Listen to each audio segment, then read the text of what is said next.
رسول اکرم صلی اللہ علیہ وسلم کی وصال کے بعد خلافت راشدہ کا دور شروع ہوا، اور جب سب سے آخری خلیفہ حضرت علی رضی اللہ تعالیٰ عنہ کی شہادت کے بعد حضرت امام حسن رضی اللہ تعالیٰ عنہ خلیفہ بنے تو اس وقت امت خانہ جنگی کی آگ میں جل رہی تھی۔ حضرت امام حسن رضی اللہ تعالیٰ عنہ نے اپنی خلافت قربان کر دی تاکہ مسلمانوں کا خون نہیں بہے اور امت ٹوٹنے سے بچ جائے۔ حضرت امام حسن رضی اللہ تعالیٰ عنہ کا یہ فیصلہ تاریخ میں صلح حسن کہلاتا ہے۔ امیر معاویہ سے صلح کرنے کے بعد امام حسن رضی اللہ تعالیٰ عنہ مدینہ واپس آ گئے اور عبادت، علم اور خاموش اور صبر کی زندگی اختیار کر لی۔ کئی بار زہر دیے جانے کی کوشش کی گئی، مسلسل اذیت، تنہائی اور نظر اندازی کا سامنا کرنا پڑا۔ یہ وہ زخم تھے جو نظر نہیں آتے۔ اموی سیاست میں امام حسن رضی اللہ تعالیٰ عنہ کی موجودگی ایک رکاوٹ سمجھی جاتی تھی۔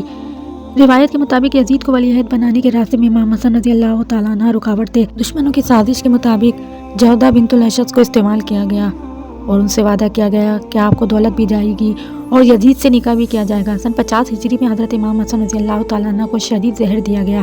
زہر اتنا خطرناک تھا کہ جگر کے ٹکڑے تک کٹ گئے۔ کئی دن تک شدید تکلیف رہی مگر زبان پر شکوہ نہیں آیا۔ حضرت امام حسن رضی اللہ تعالیٰ عنہ نے فرمایا کہ مجھے کئی بار زہر دیا گیا ہے مگر اس بار تو جان ہی لے گیا۔ حضرت امام حسن رضی اللہ تعالیٰ عنہ نے فرمایا کہ مجھے جنت البقیع میں دفن کیا جائے۔ اگر فتنے کا اندیشہ ہو تو نبی کریم صلی اللہ علیہ وسلم کے پہلو میں دفن نہیں کیا جائے، میں اپنی وجہ سے خون نہیں بہنے دوں گا۔ جب حضرت امام حسن رضی اللہ تعالیٰ عنہ کا جنازہ لے جایا گیا تو ان کی تدفین پر دشمنوں نے اختلاف کھڑا کر دیا۔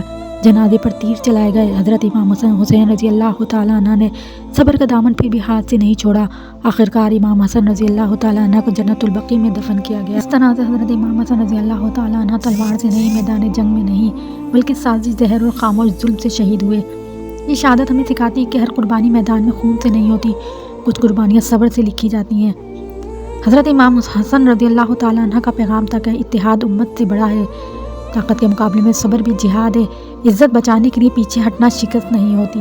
اگر کربلا صبر حسین کی چیخ ہے تو مدینہ صبر حسن کی خاموش آہ ہے۔ حضرت امام حسن رضی اللہ تعالیٰ عنہ اور حضرت امام حسین رضی اللہ تعالیٰ عنہ میں عمر کے لحاظ سے فرق یہ ہے کہ حضرت امام حسن رضی اللہ تعالیٰ عنہ پہلے پیدا ہوئے، ان کی تاریخ پیدائش 15 رمضان سن 3 ہجری۔ حضرت امام حسین رضی اللہ تعالیٰ عنہ بعد میں پیدا ہوئے، ان کی تاریخ پیدائش 5 شعبان سن 4 ہجری ہے، یعنی حضرت امام حسن بڑے تھے اور حضرت امام حسین ان کے چھوٹے بھائی تھے۔ حضرت امیر معاویہ رضی اللہ تعالیٰ عنہ کے بعد یزید کو خلافت سونپی گئی مگر اس کی زندگی، کردار اور طرز حکومت اسلامی اصولوں کے سخت خلاف تھے۔ حضرت امام حسین رضی اللہ تعالیٰ عنہ نواسۂ رسول صلی اللہ علیہ وسلم کو جب یزید نے اپنی بیعت کے لیے مجبور کیا تو آپ حضرت امام حسین رضی اللہ تعالیٰ عنہ نے یزید کی بیعت سے انکار کر دیا، کیونکہ امام حسین رضی اللہ تعالیٰ عنہ فرماتے ہیں کہ یزید جیسا شخص میری بیعت کا اہل نہیں۔ کوفے والوں نے امام حسین رضی اللہ تعالیٰ عنہ کو ہزاروں خطوط لکھے کہ آپ تشریف لائیں، ہم آپ کے ساتھ ہیں۔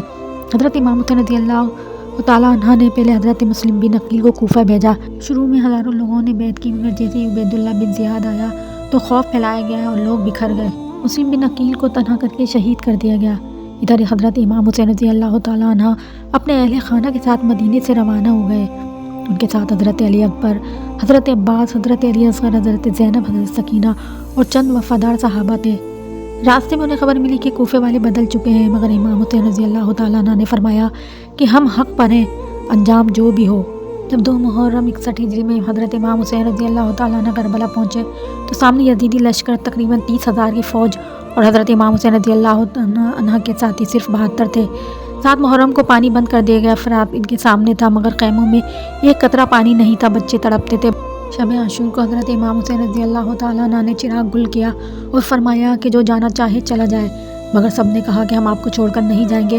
حضرت عباس رضی اللہ تعالیٰ عنہ نے کہا کہ اگر 1000 بار بھی قتل کیا جاؤں تو آپ کا ساتھ نہیں چھوڑوں گا۔ حضرت علی اکبر رضی اللہ تعالیٰ عنہ کا جن کا چہرہ رسول اللہ صلی اللہ علیہ وسلم سے مشابہ تھا، میدان میں گئے شہید ہوئے۔ حضرت امام حسین رضی اللہ تعالیٰ عنہ نے آسمان کی طرف دیکھا، اے اللہ گواہ رہنا، حضرت قاسم رضی اللہ تعالیٰ عنہ 13 سال کے نانا کی نشانی شہید ہو گئے۔ حضرت عباس رضی اللہ تعالیٰ عنہ علمدار حسین پانی لینے گئے اور دونوں بازو کٹ گئے، مشکیزہ زمین پر گر گیا، عباس شہید ہو گئے۔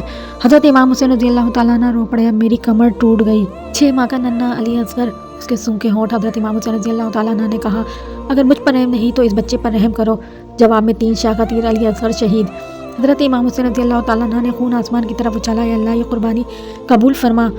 حضرت امام حسین رضی اللہ تعالیٰ عنہ اکیلے میدان میں اترے، زخموں سے چور پیاس سے نڈھال آخرکار سنتن سے جدا ہو گیا۔ لاشوں کو گھوڑوں سے پامال کیا گیا، خیموں کو آگ لگا دی گئی، حضرت زینب رضی اللہ تعالیٰ عنہ اور اہل بیت قیدی بنائے گئے۔ دربار یزید میں حضرت زینب رضی اللہ تعالیٰ عنہ کا خطبہ، تو سمجھتا ہے تو جیت گیا، تاریخ گواہ ہے کہ جیت حسین کی ہوئی ہے۔